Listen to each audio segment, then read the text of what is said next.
बैल थे, हीरा और मोती। दिखने में सुंदर, काम में चौकस, कर में ऊंचे। बहुत दिनों साथ रहते रहते इन दोनों में बहुत भाईचारा हो गया था। दोनों एक दूसरे को चाट कर सूंघ कर अपना प्रेम प्रकट करते। कभी कभी दोनों सींग भी मिला लिया करते थे।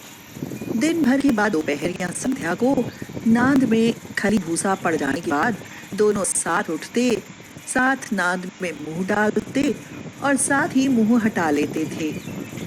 एक दिन झूरी ने अपने बैलों को अपने ससुराल भेज दिया। बैलों को क्या मालूम वे कहाँ भेजे जा रहे हैं। लगता है मालिक ने हमें बेच दिया। हाँ, तुम सही कह रहे हो। झूरी के साले गोपाल को घर तक गोई ले जाने में उसके तो पसीने छूट गए। वह पीछे से हाँकता तो दोनों दाएं बाएं भागते, लात मारता तो दोनों सींगे नीची करके हुंकारते। हमने तो मालिक की सेवा करने में कोई कसर नहीं रखी। अगर इतनी मेहनत से काम न चलता था और काम ले लेते। हाँ, हमें तो मालिक की चाकरी में मर जाना कबूल था।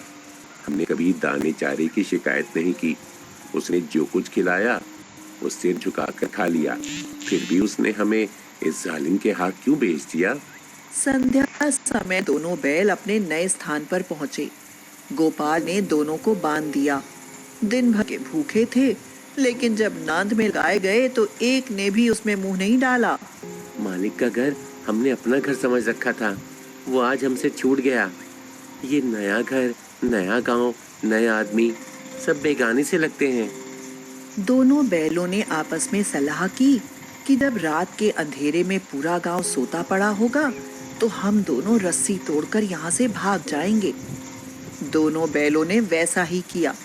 रात में जब पूरा गांव सो रहा था तो उन्होंने एक एक झटके में अपनी रस्सियां तोड़ ली।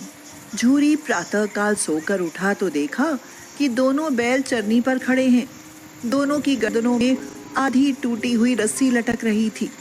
घुटने तक पांव कीचड़ से भरे हैं और दोनों की आंखों में गुस्से के साथ साथ स्नेह झलक रहा है। झूरी ने दौड़कर उन्हें गले लगा लिया। झूरी की स्त्री बेला ने बैलों को द्वार पर देखा तो वह जल उठी। वह बोली, कैसे नमक हराम बैल हैं कि एक दिन वहाँ काम न किया, भाग खड़े हुए। अरे नमक हराम क्यों है? चारा दाना ना दिया होगा तो क्या करते बेचारे? बस तुम ही तो बैलों को खिलाना जानते हो और तो सभी पानी पिला पिला कर रखते हैं। हाँ। चारा मिलता तो क्यों भागते?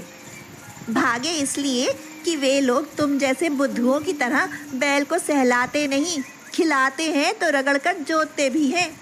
ये दोनों ठहरे कामचोर भाग निकले। अब देखो कहाँ से खली और चोकर मिलता है। सूखे भूसे के सिवा कुछ ना दूंगी, खाए चाहे मरे। वही हुआ, बैलों को खाली सूखा भूसा दिया गया। बैलों ने नाद में मुंह डाला तो फीका फीका, ना कोई चिकनाहट ना कोई रस। दूसरे दिन झूरी का साला फिर आया और बैलों को ले चला। अब की उसने दोनों को गाड़ी में जोता। मैं ये गाड़ी को खाई में गिरा दूंगा। पर हीरा समझदार था। हीरा ने संभाल लिया। संध्या समय घर पहुंचकर उसने दोनों को मोटी रस्सियों से बांधा और कल की शरारत का मजा चखाया। फिर वही सूखा भूसा डाल दिया। अपने दोनों बैलों को खली चूनी सब कुछ दिया और हमें ये सूखा भूसा डाल दिया। दोनों बैलों का ऐसा अपमान कभी ना हुआ था। यहाँ इतनी मार पड़ने के बाद ये सूखा भूसा मिला है। दोनों ने नांद की तरफ आंखें तक ना उठाईं। दूसरे दिन गोपाल ने बैलों को हल में जोता, पर इन दोनों ने जैसे पाँव ना उठाने की कसम खा ली थी। वह मारते मारते थक गया, पर दोनों ने पाँव ना उठाया। गोपाल को गुस्सा आ गया। उसने हीरा की नाक पर जब खूब डंडे मारे तो मोती का गुस्सा तो काबू से बाहर हो गया। वह हल लेकर भागा। हल, रस्सी, जुआ, जोत सब टूट टाट कर बराबर हो गया। गले में बड़ी बड़ी रस्सियां ना होती तो दोनों पकड़ में ना आते। भागना व्यर्थ है, तुम्हारी तो इसने जान ही ले ली थी। अब की बड़ी मार पड़ेगी। पड़ने दो, बैल का जन्म लिया है तो मार से कहाँ तक बचेंगे। गोपाल दो आदमियों के साथ दौड़ा आ रहा है।